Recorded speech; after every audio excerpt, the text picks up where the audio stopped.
우리 주 예수 그리스도 안에서 사랑하는 성도 여러분, 나는 여러분에게 서론에서 몇 가지 질문을 좀 드리고 싶습니다. 우리가 섬기는 하나님은 누구입니까?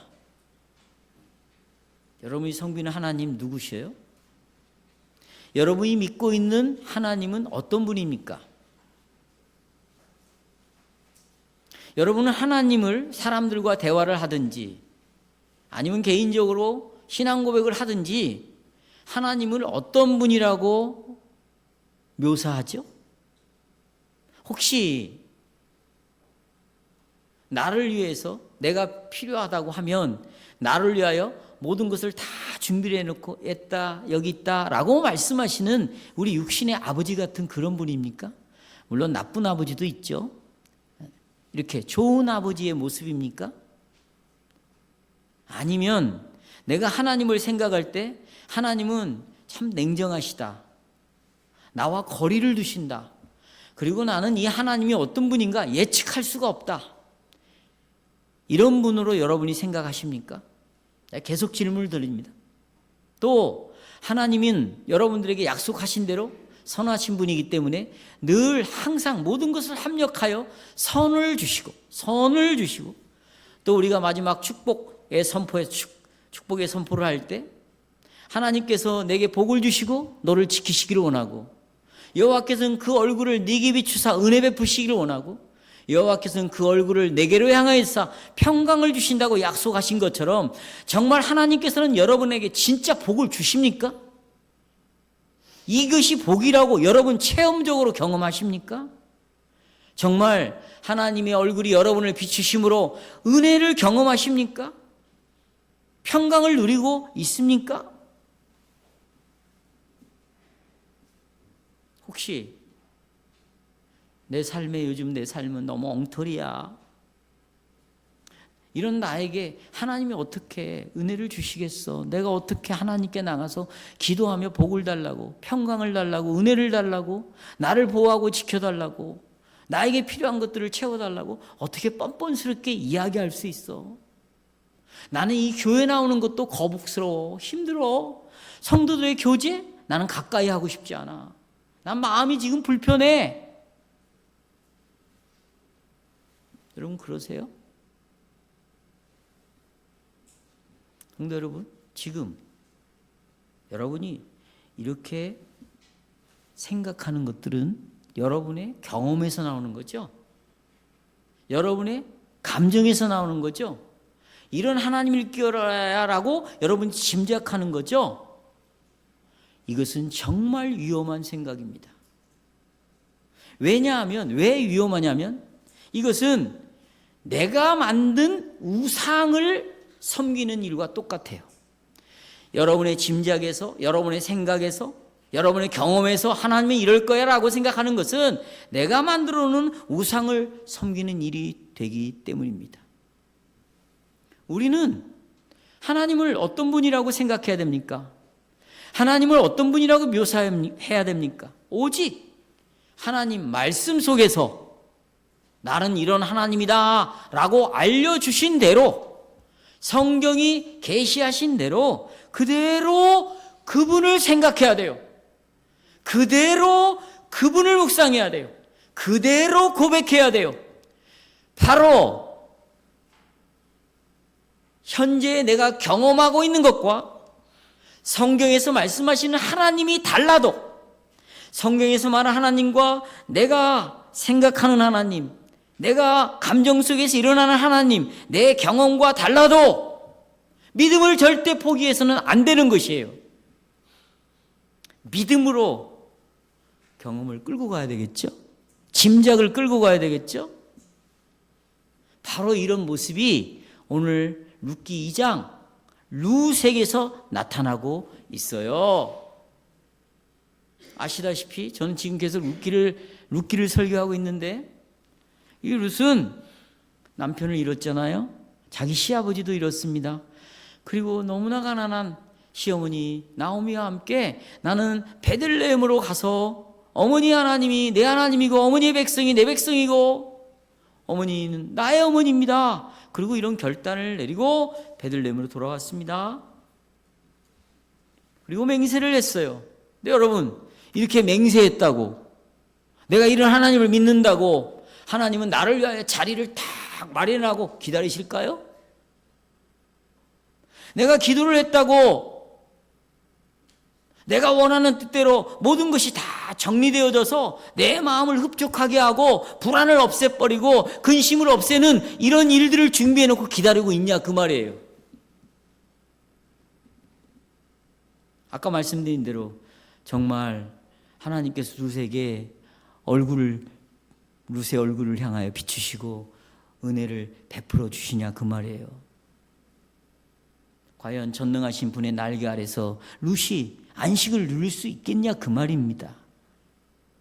나는 이해가 안 가요, 여러분. 도대체 이 룻은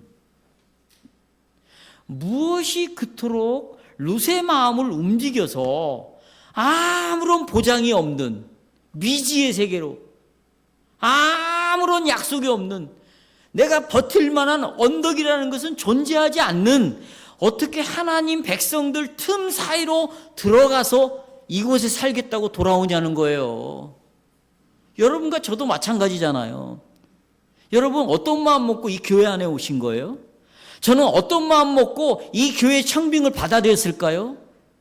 아무런 보장이 없어요. 기댈 것이 아무도 없어요. 여러분을 기대라고요? 여러분이 저의 보장이라고요? 성경이 뭐라고 말해요? 거짓되고 부패한 것이 인간의 마음인데 누가 그 인간의 마음을 알겠냐고 말하잖아요. 인간의 의는 하나님이 보실 때 내가 이렇게 하겠다 저렇게 하겠다 별의별 약속을 목사에게 다 하고, 목사도 성도들에게 나는 이렇게 하겠다 저렇게 하겠다 별의별 약속을 여러분들끼리도 하고 서로 주고받지만 이 약속을 지키는 자가 누가 있단 말이에요. 그래서 의인은 없나니 하나도 없어요. 아니, 눈에 보이는 사람과도 약속을 지키지 않는데 보이지 않는 하나님과의 약속을 지킨다고요? 우리는 그런 존재가 아니라고 성경이 태어날 때부터 그렇게 태어났다고 말하고 있잖아요.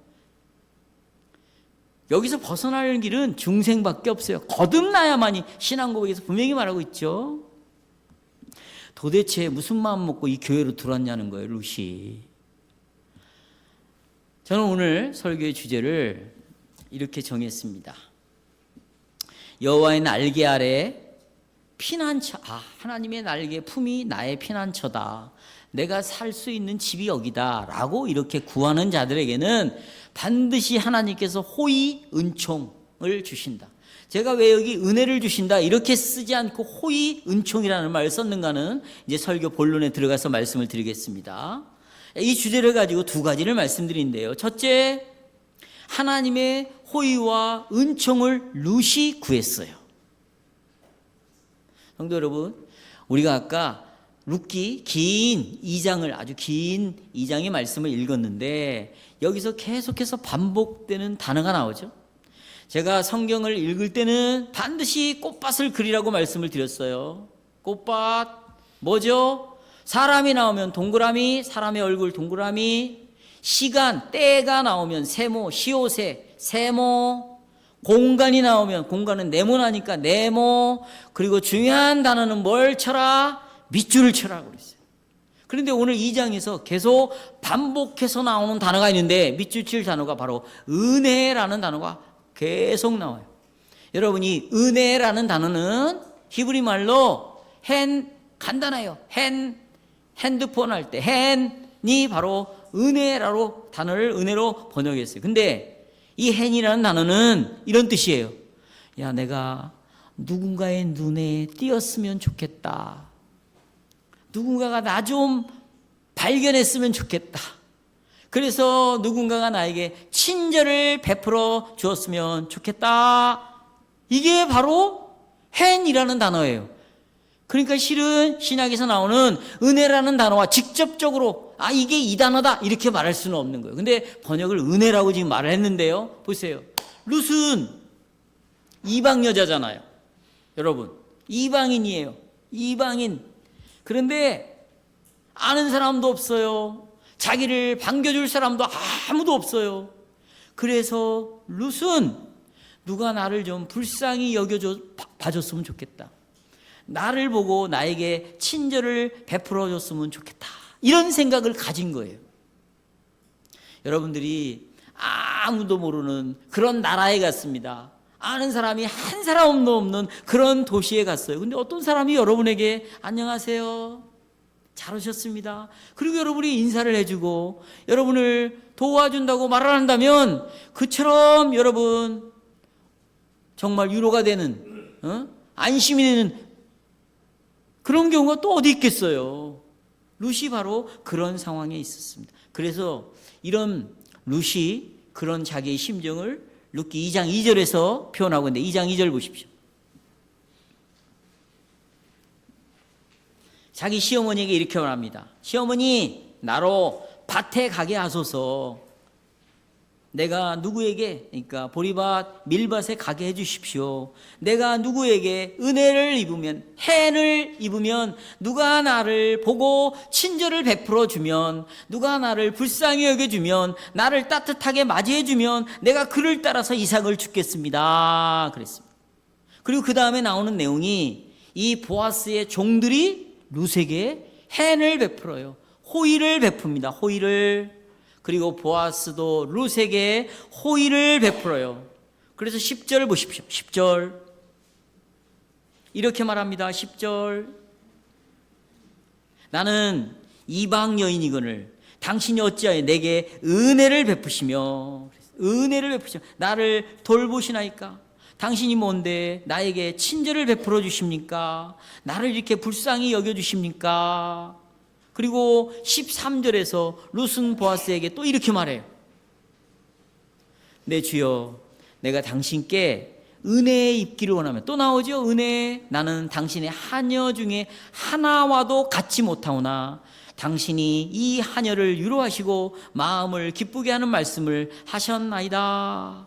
여러분, 성도 여러분, 지금 룻이 계속해서 내가 은혜를 입었다, 은혜라는 말을 사용하는 것은 아주 중요한 의미가 이 안에 있어요.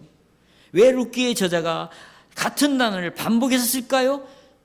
여러분들에게 말합니다. 여러분들에게, 그리고 이스라엘 백성들에게 말합니다. 룻기 2장을 읽을 때는 은혜에 초점을 맞춰라. 은혜에 바짝 달라붙어라. 오늘 설교를 마치고 돌아갈 때 은혜를 꼭 기억하고 돌아가라. 월요일부터 일주일 동안 살아갈 때도 네 중심에 은혜가 왕노릇하게 하라, 이 말이에요 지금. 그러니까 오늘 이 은혜를 꼭 기억해야죠. 그럼 왜 이렇게 은혜가 반복되었고 은혜라는 말을 쓰는가? 이게 너무 중요합니다. 여러분, 룻이 베들레헴에 올 때, 야, 나는 이제 어머니 하나님이 내 하나님 아니냐? 어머니의 백성이 내 백성이니까 나도 이제 이 나라의 시민권자로 살 거야. 그러니 당연히 내가 이 베들레헴 사람들에게 보살핌을 받고, 그들에게 인정받고, 그들에게 자리를 내놔라, 이렇게 말하는 것이 뭐 아무런 잘못이 아니지. 그리고 이렇게 권리의식을 가지고, 특권을 가지고 여기에 온 게 아니에요. 나는 이 교회 개척 멤버야. 내가 언제부터 이 교회를 다녔는데, 내가 얼마나 열심히 이 교회를 위해서 봉사하고 연보를 했는데, 나는 당연히 내가 앉아야 할 자리가 있지. 인정받아야지. 누가 나를 함부로 대? 난 그 꼴 못 봐. 이런 생각 갖고 교회 오지 않았다는 거예요. 마음에 좀 이렇게 와닿습니까? 오히려 룻은 자기를 정말 불쌍히 여겨줄, 자기를 정말 친절하게 대해줄 그런 사람을 바랐어요. 룻은 자기 자신의 권리를 주장하는 대신에 오로지 하나님이 좀 나를 불쌍히 여겨주시면 되겠다, 호의를 기대하면서 그냥 보리밭을 향하여 무작정 간 거예요. 머리로 그려보세요. 그러나 보세요, 룻 혼자 간 게 아니에요. 그걸 하나님 보셨어요. 하늘 높이 올라갈지라도, 바다 끝에 거할지라도, 심지어 네가 지옥의 날벼락 저 음부에 떨어질지라도 나 여호와는 거기에 함께 하신다.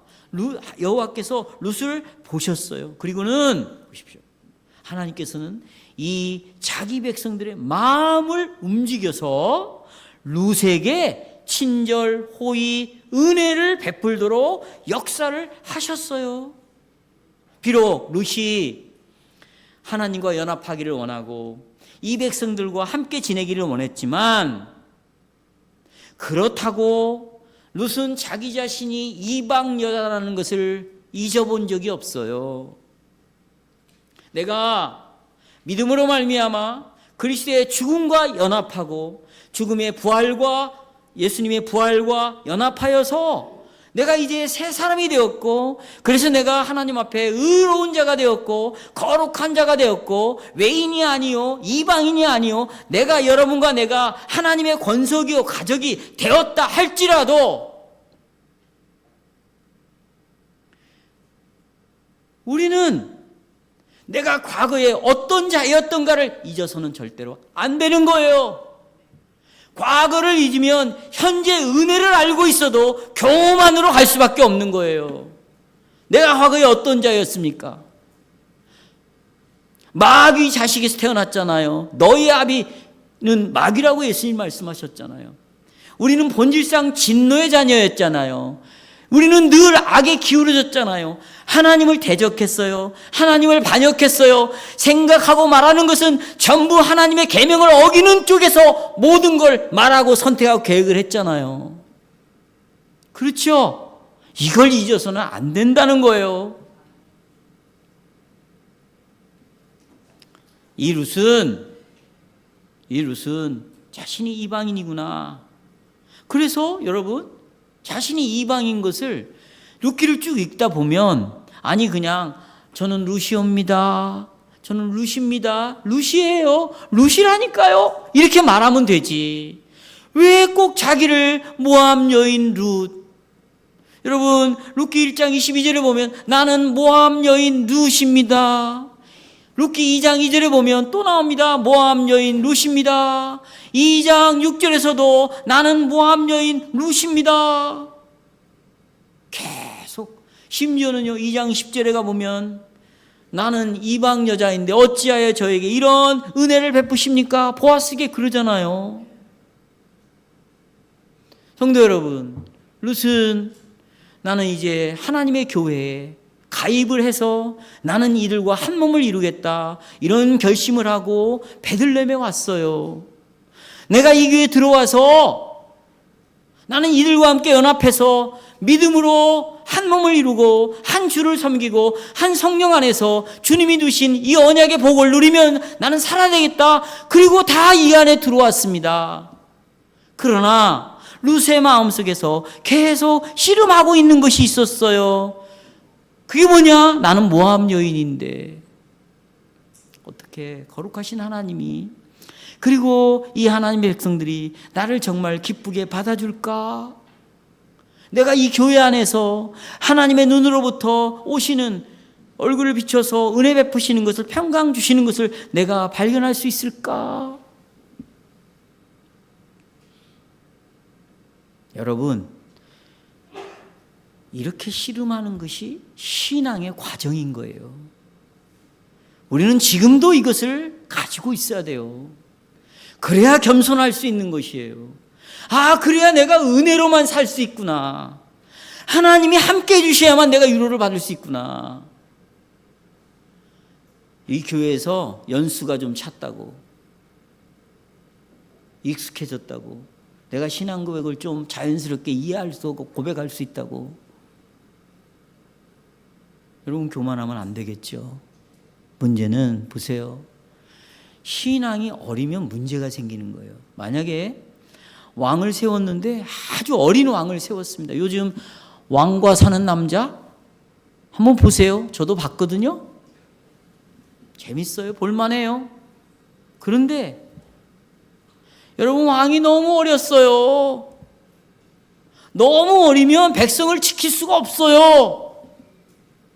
영적으로 어린 사람이, 영적으로 갓난아이고 아직도 젖을 먹는 사람이 목사가 됐다고 생각해 보세요. 왕의 역할을 할 수 있겠어요? 장로, 집사, 가정에 여러분 가장이 되었다고 생각해 보세요. 근데 이 가장이 너무 영적으로 어려요. 그러면 이 식구들을 어떻게 이끌어 가겠어요?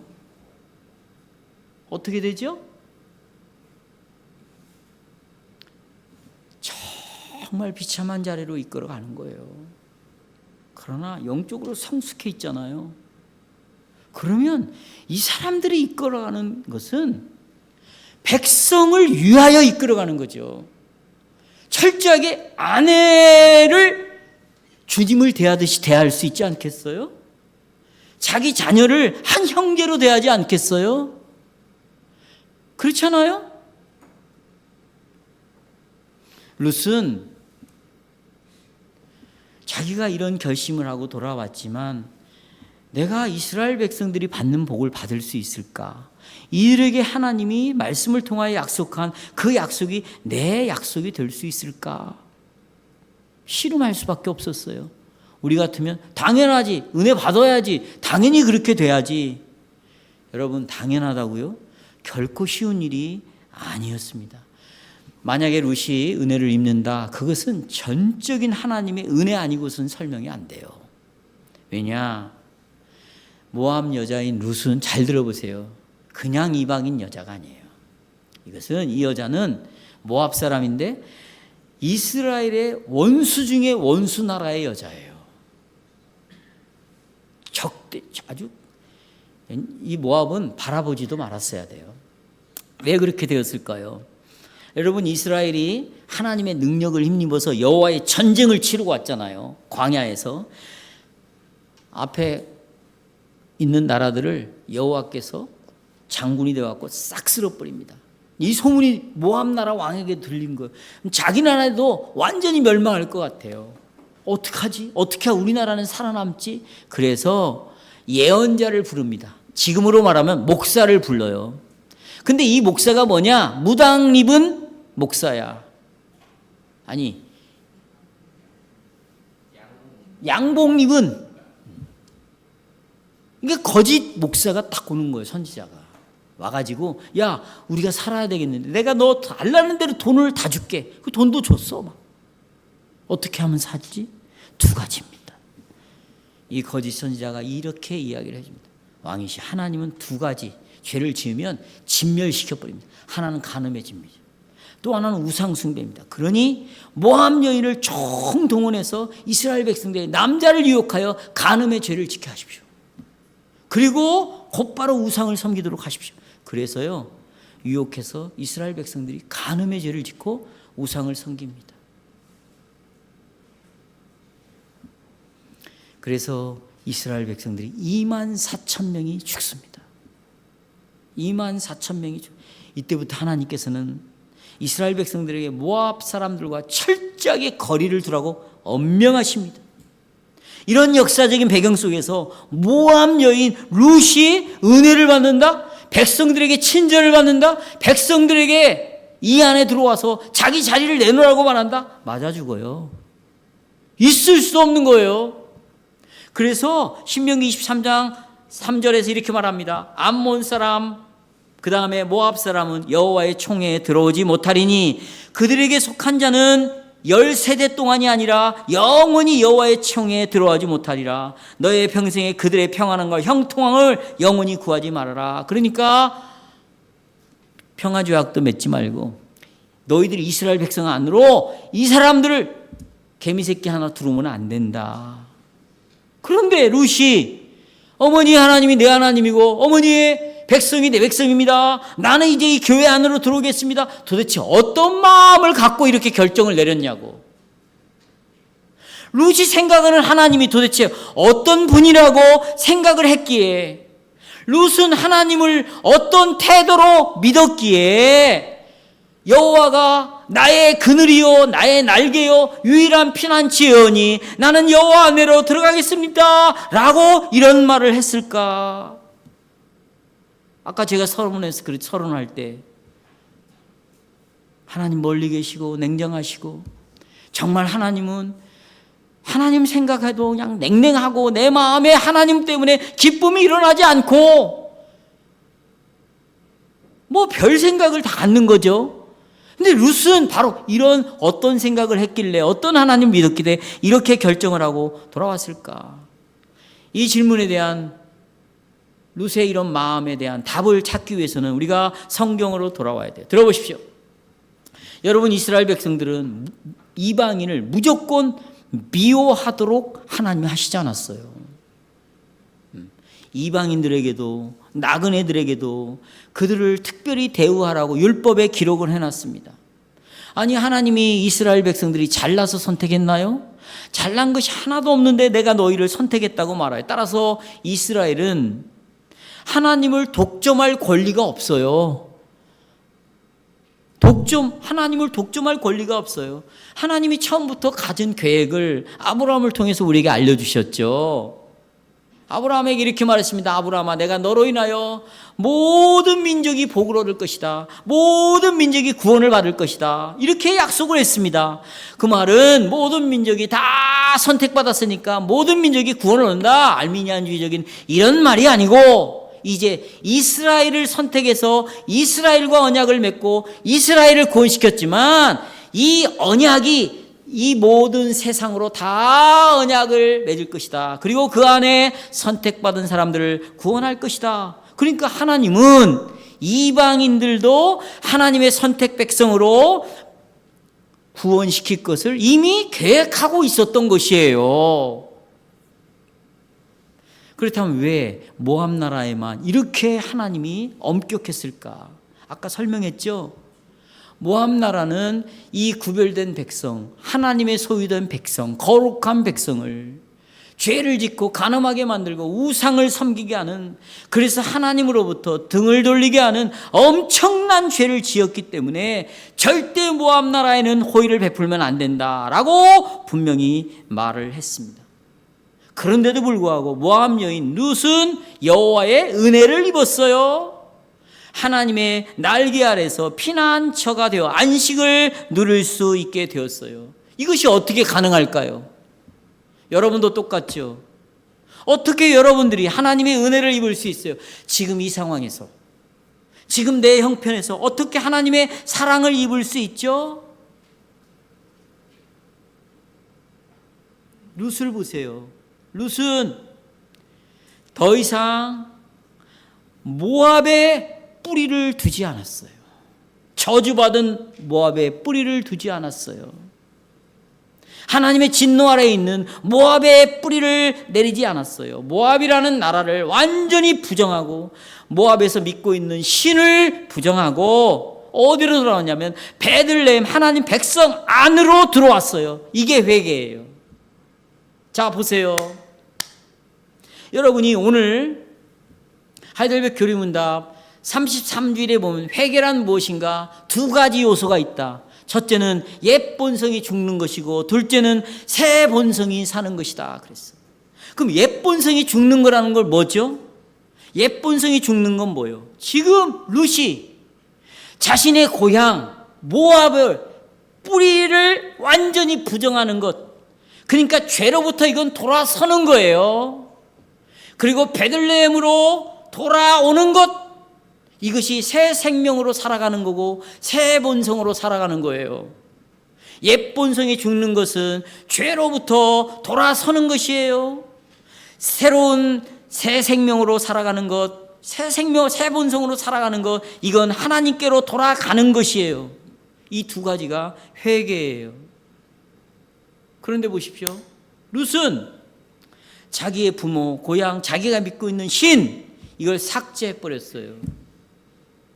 예수님께서 산상수훈에서 말씀하시기를 네 손이 죄를 지게 하거든 이 손을 어떻게 해버려라?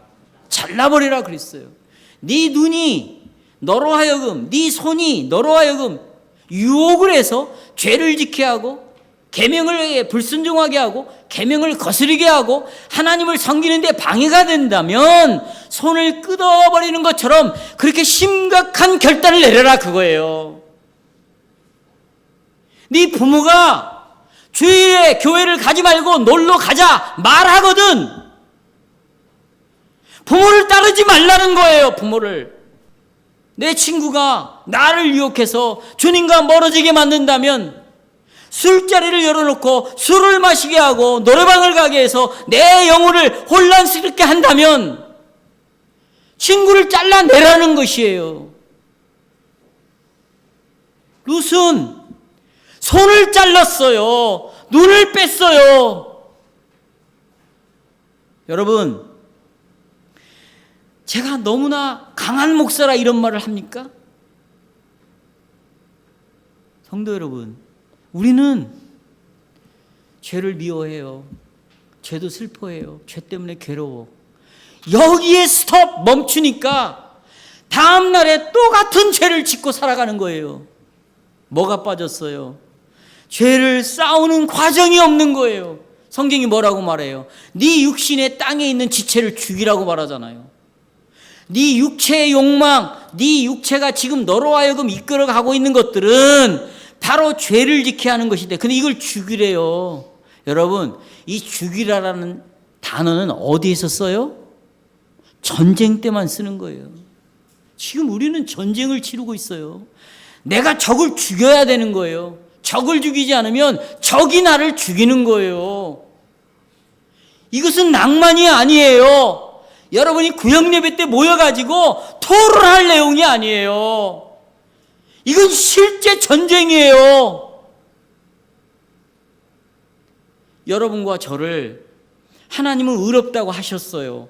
거룩하게 하셨어요. 그 근거는 예수 그리스도의 피밖에 없습니다. 예수의 피가 죄를 이기셨어요. 사단의 권세를 이기셨어요. 아멘. 그렇다면 우리는 이제 어떻게 변했을까요? 이거예요. 어떻게 변했을까요? 바로 이겁니다. 이제 죄와 싸울 수 있는 자가 되었다는 거예요.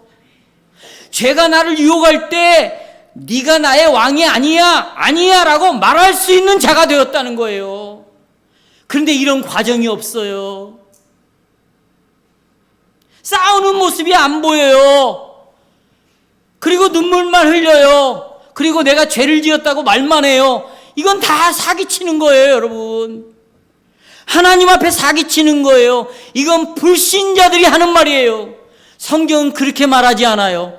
이제 더 이상 죄가 네 왕노릇이 할 수가 없다 그래요. 마귀가 너를 주관하지 못한다고 그래요.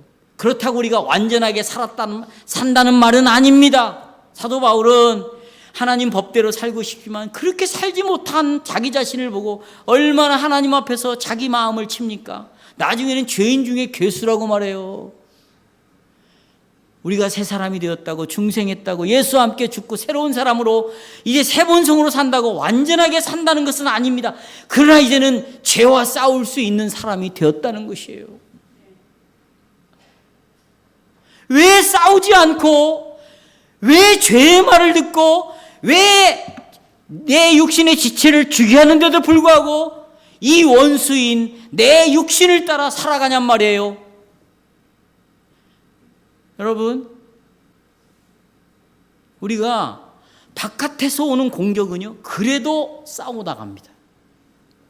외부로부터 오는 건 그래도 이겨나가요. 그런데 내 내부에서 일어난 적, 내 육신, 내 심령, 이 오염된, 죄로 말미암아 오염된 내 속에서 나오는 것은 정말 싸우는 것이 힘들어요. 사도 바울이 말하잖아요. 내가 율법을 지키기를 원하지만 내 속에서는 그걸 거부하고 있는데 그걸 내가 이기기가 어렵다.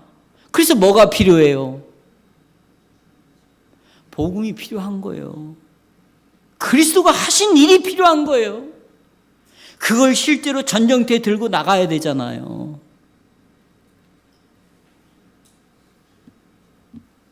이렇게 돌아서고 돌아왔어요. 따라서요. 돌아섬. 이게 옛 본성이 죽는 거예요. 돌아옴. 새 본성이 사는 거예요. 이 과정은 어떻게 이룰 수 있는가? 회개라는 과정을 통해서 돌아서고 돌아올 수 있는 거예요. 두 가지여서. 회개는 뭐냐?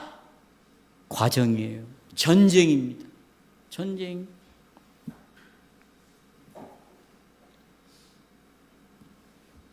바로 성도 여러분, 이렇게 돌아서고 돌아온 룻은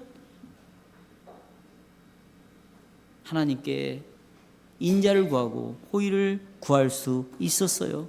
여러분과 저도 마찬가지입니다. 여러분, 하나님은 율법을 통해서 얼마나 자비로운 분인가, 은혜로운 분인가를 룻을 통해서도 보여주고 율법을 통해서 보여주셨어요. 하지만 오늘 여러분과 저는 구약보다 훨씬 큰 이유 때문에 우리에게 은혜를 베푸셔요. 그 이유가 무엇입니까? 구약의 율법은 누구의 그림자였어요? 예수님의 그림자였어요. 그런데 율법을 완전히 성취하신 분이 누구죠? 예수 그리스도예요. 그래서 우리가 은혜 안에 살 수 있게 되었습니다. 그래서 오늘 우리가 읽었다 에베소 2장 8절에 너희가 그 은혜로 말미암아 믿음으로 그 은혜로 인하여 믿음으로 뭘 얻었다? 구원을 얻었다. 이것이 너희에게서 난 것이 아니요 누구의 선물? 하나님의 선물이다. 그래서 우리가 은혜 안에 있으니 성도 여러분, 이제 여러분이 경험한 하나님, 여러분이 생각하고 있는 하나님, 여러분이 지금 떠올리는 하나님, 그 우상 같은 하나님 버리시고 성경에서 말하는 하나님 믿으시기를 바랍니다. 두 번째 드디어 룻이 하나님의 은혜를 누렸네요. 누리기 시작했습니다.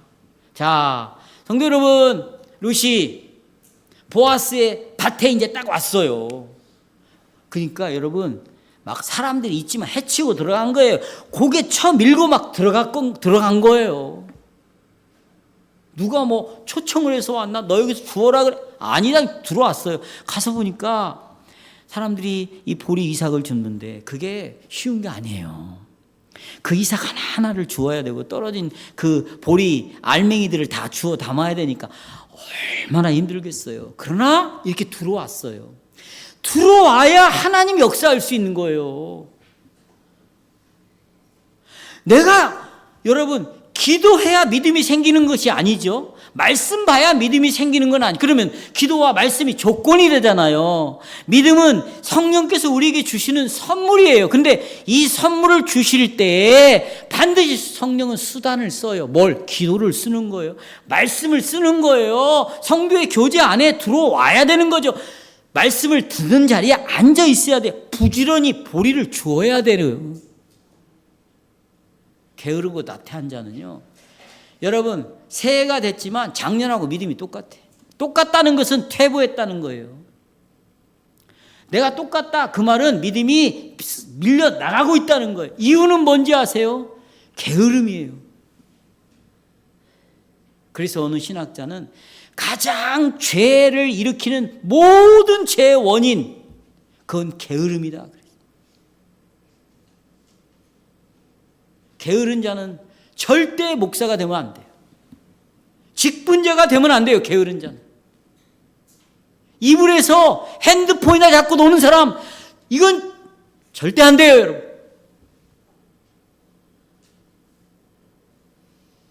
그것은 불신자의 모습이에요. 성령은 그렇게 놔두지를 않아요. 우리 안에 계속해서 마음에서 역사를 일으켜 내가 얼마나 비참한 죄인인가를 보게 하고요, 날마다 그리스도를 바라보게 해요. 성령은 부지런히 역사하는 거예요.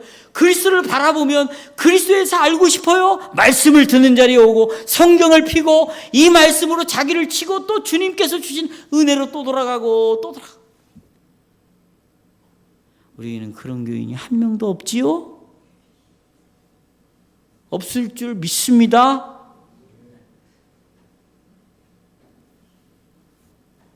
그때 이삭을 줍고 있는데 보아스가 이렇게 물었어요. 야, 저 여인은 누구냐? 물었어요.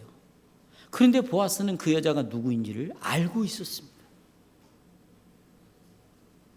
누구냐? 그리고 룻에게 다가갔어요. 아까 우리가 읽었죠? 내 딸아, 이렇게 부르죠. 여러분, 이게 얼마나 부드러운 천사의 소리일까?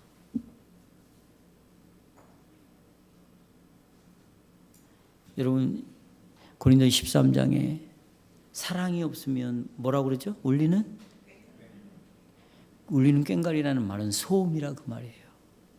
사랑이 없는 말은 소음이에요.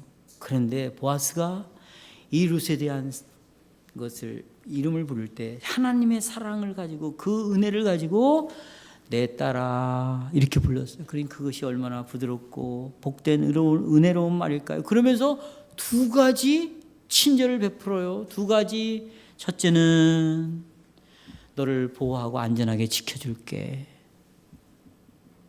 둘째는 목이 마르니? 그럼 내 종들이 물을 떠오는데 너 마음껏 물을 먹어라.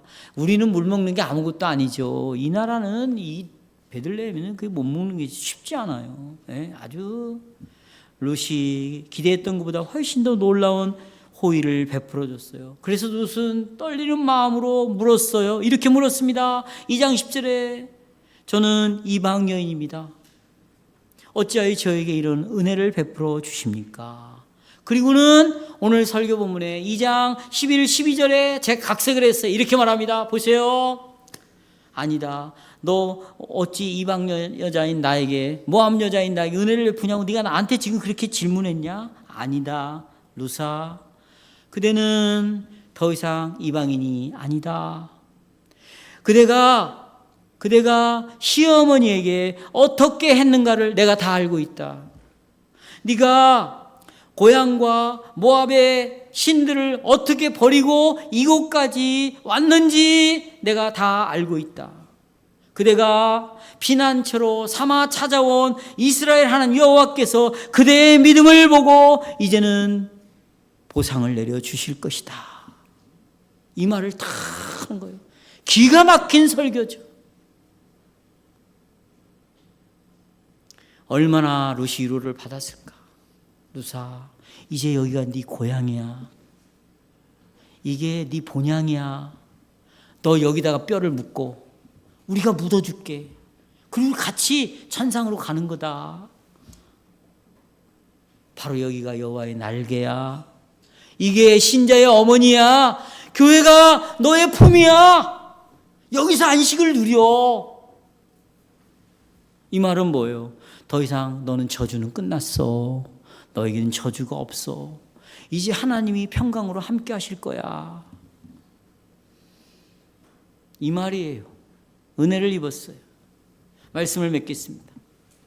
사랑하는 성도 여러분, 여러분과 저는 이 시간에 이제 결론을 내리면서 우리가 섬기는 하나님이 어떤 분인가를 좀 생각해 봅시다.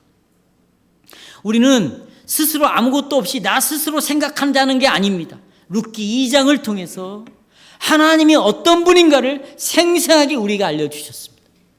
그렇다면 이제 우리는 하나님에 대하여 확신할 수 있습니다. 어떻게? 정말 이분을 신뢰할 수 있구나. 나는 하나님께 언제든지 나갈 수 있구나. 하나님은 나에게 언제든지 은혜로 찾아올 수가 있구나. 그리고 내 이런 불안한 인생, 근심이 많은 인생, 고통스러운 인생에 분명한 답을 이론적으로만 주시는 것이 아니라, 글자로만 주시는 것이 아니라, 문자로만 기록한 것이 아니라 살아있는 말씀으로, 불이요 방망이 같은 말씀으로 내 안에 들어와서 경험하게 하시는 말씀으로 나에게 역사를 하실 수 있는 분이구나. 그러니 이제 나는 내가 생각한, 내가 짐작한 하나님, 우상 같은 하나님 버려버리고 성경에서 이런 하나님이라고 말씀하신 그 하나님께 나에게 선물로 주신 이 믿음으로 하나님 앞에 나가야 되겠다. 그리고 나의 피난처, 안식처를 오직 하나님 안에서만 누려야 되겠다. 내가 과거에는 죄와 허물로 죽었었지만, 내가 본질상 진노의 자녀였지만 예수의 피로 하나님과 나를 화평케 하고, 그래서 하나님이 내 아버지가 되고 나는 하나님의 자녀가 되어 언제든지 이 시간에도 지금 하나님 아버지의 사랑이 나에게 쏟아지고 있구나. 이렇게 복음이 나에게 들려지는 것은 하나님의 얼굴이 나를 향하고 있는 증거고, 이 복음을 듣게 하는 이 시간은 하나님이 얼굴을 내게로 향하여서 평강 주시는 증거가 아니냐. 이것이 성령이 내 안에 사신다는 증거요, 나를 새롭게 하신다는 증거요, 나를 반드시 죄와 싸워 이기게 하신다는 증거니, 나는 더 이상 외국인이 아니고 다른 나라 사람이 아니라 나는 하나님 나라의 시민이요 백성이구나. 이런 은혜를 베푸신 하나님께 영광과 찬송을 드리시기를 바랍니다.